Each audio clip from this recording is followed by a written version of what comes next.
Halo semua, di video kali ini saya akan berbagi tentang kasus hukum di Singapura. Jadi ceritanya ada pegawai kecelakaan kerja, gugat ke company, malah berujung masuk penjara. Nah ini eh, para pihak ini karyawannya namanya Ismo Kabirul, kita sebut saja Kabirul. Yang dia lawan adalah jaksa penuntut umum atau negara. Jadi ini kasusnya bukan karyawan dengan perusahaan, tapi karyawan dengan negara atau orang dengan negara. Nah, ceritanya si Kabirul ini mengalami kecelakaan kerja, dibilang dia bohong, dan akhirnya karena kebohongan tersebut, dia harus masuk penjara. Nggak terima dia banding. Nah, putusan banding seperti apa? Kabirul ini adalah seorang pekerja asal Bangladesh. Dia bekerja di suatu galangan kapal di Singapura yang namanya V Toyo Prefab Private Limited, sebutnya VTP. Nah, dia bekerja di bidang konstruksi, pemasangan kabel dan insulasi gitu ya. Nah, karena itu mengharuskan dia naik turun tangga dan ada di area galangan kapal atau shipyard gitu. Nah, Kabirul ini mengaku mengalami kecelakaan kerja di 1 Maret 2019.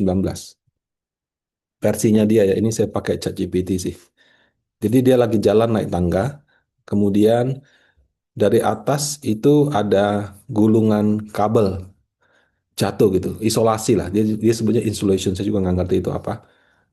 Jatuh menghantam kaki kirinya dia. Terus waktu di pengadilan dia sebut, oh bukan, bukan jatuh, dilempar sama karyawan, sama pekerja lain asal India, cuma dia nggak tahu tuh siapa. Nah, setelah lempar kena kaki kirinya, dia jatuh, terpental, bahunya kena dengan railing tangga itu. Nah, dia guling-guling-guling di lantai, gulungan kabel itu akhirnya nimpa dadanya gitu. Jadi waktu ditemukan, dia itu dalam kondisi tertimpa gulungan kabel, minta tolong. Nah, Kabirul dia mengklaim cedera di leher, punggung, bahu kanan, paha kiri, dan lutut kiri. Nah, itulah versi yang dia sampaikan kepada penyidik dari Minister of Manpower ya. Jadi di sana kalau ada kecelakaan kerja dan ada gugatan somehow itu masuk ke Kementerian Tenaga Kerja.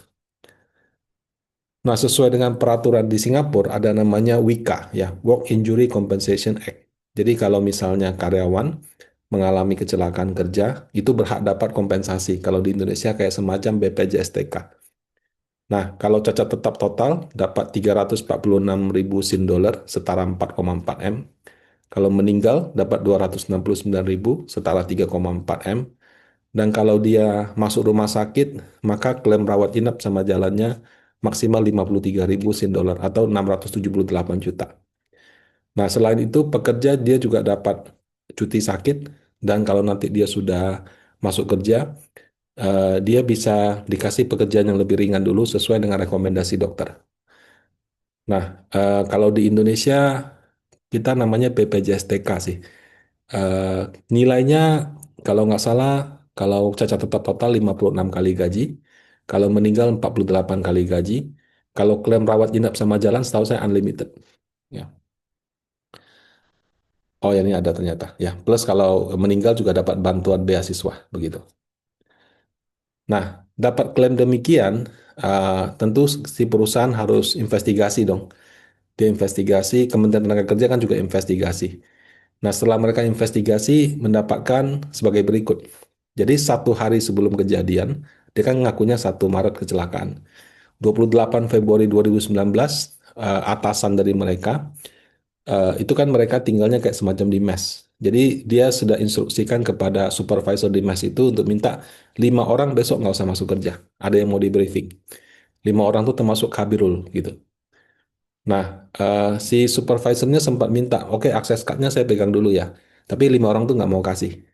Nah, jadi 1 hari sebelumnya sudah ada instruksi, besok tidak mau masuk kerja karena ada yang mau di briefing. Kalau saya baca-baca sebetulnya itu kayak banyak kejadian kecelakaan kerja sih, makanya mungkin 5 orang ini diminta keterangan.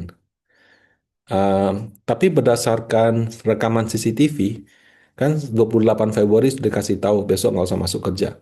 Tanggal 1 Maret jam 4.43 pagi, si Kabilo datang ke kantor, ke galangan kapal. Biasanya kalau dia datang tuh jam 7, bukan jam 4.43 pagi. Nah, kemudian nomor dua, karyawan galangan kapal yang kerja di galangan kapal itu di Singapura itu ada semacam peraturan namanya TBM, Toolbox Meeting. Nah, di dalam Toolbox Meeting ini kayak membahas tentang prosedur safety. Oke, hari ini hati-hati ya. Oke, kamu hari ini siap, kamu punya apa sakit atau tidak. Jadi ditanya dulu kesiapannya. Kemudian dibagi, oke hari ini kamu ngapain, hari ini kamu ngapain, ini kamu ngapain. Nah, kalau misalnya di peraturan Singapura, kamu kalau tidak ikut TBM ini, berarti kamu hari itu nggak dapat penugasan. Nah, kalau tidak dapat penugasan, terus kamu datang, status kamu bukan karyawan, kamu ini trespassing. Trespassing itu kayak kamu nyerobot tanpa izin gitu. Bisa dipidanakan juga. Nah, kemudian yang ketiga, lokasinya diperiksa. Jadi, si petugas memeriksa tangga, area sekitar gitu ya. Dia cek-cek, nggak ada kok jejak kayak kabel atau insulator jatuh. Nah, kemudian tangga, railing, ruang bawahnya itu kalau dilihat-lihat kayaknya mau jatuh berguling itu gimana gitu. Kayaknya nggak matching. Terus tidak ada saksi yang melihat orang melempar gulungan tuh kecuali si Kabilo itu sendiri. Nah, Kabilo itu cuma bilang, oh ini orang India, tapi dia nggak tahu siapa. Nah, si gulungan insulator itu berat sekali gitu loh. Itu kalau mau ngangkat ya, itu kamu mungkin titisan Hercules gitu atau titisan Gatot Kaca. Kalau nggak mungkin kamu bisa mengangkat gulungan kabel itu. Apalagi habis kamu angkat, kamu lemparkan dari atas kena di orang. Nah, kemudian dia periksa di handphonenya si Kabilul dan WhatsApp dengan supervisornya. Ada tulisan begitu, besok tidak boleh masuk kerja. Tunggu di asrama, tunggu di mes. Nah, ini berlaku untuk 5 pekerja termasuk Kabirul. Tapi Kabirul dia mengaku grup call-nya itu nggak pernah terjadi. Dan katanya si atasannya membuat WhatsApp palsu gitu. Eh, nah, kemudian waktu Kabirul diperiksa di dokter gitu ya, menurut dokter keluhannya tidak konsisten dengan cedera yang dia alami gitu. Jadi kayak sakitnya di leher, kok kakinya kram gitu, misalnya kayak gitu. Dan kelihatannya eh, polanya dibesar-besarkan, exaggerating gitu. Exaggeration ya, symptom exaggeration.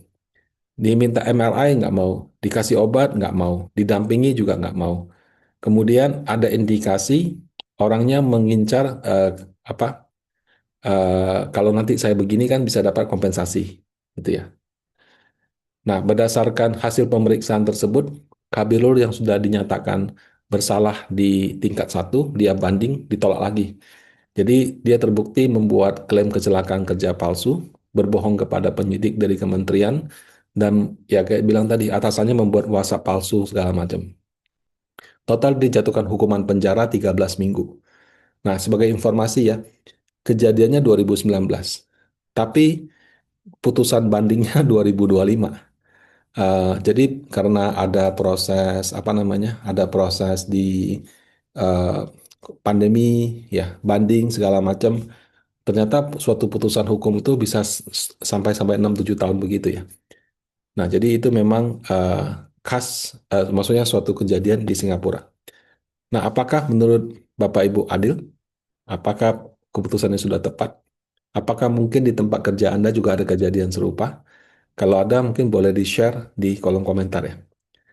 Nah, demikian dari saya. Semoga bermanfaat. Terima kasih.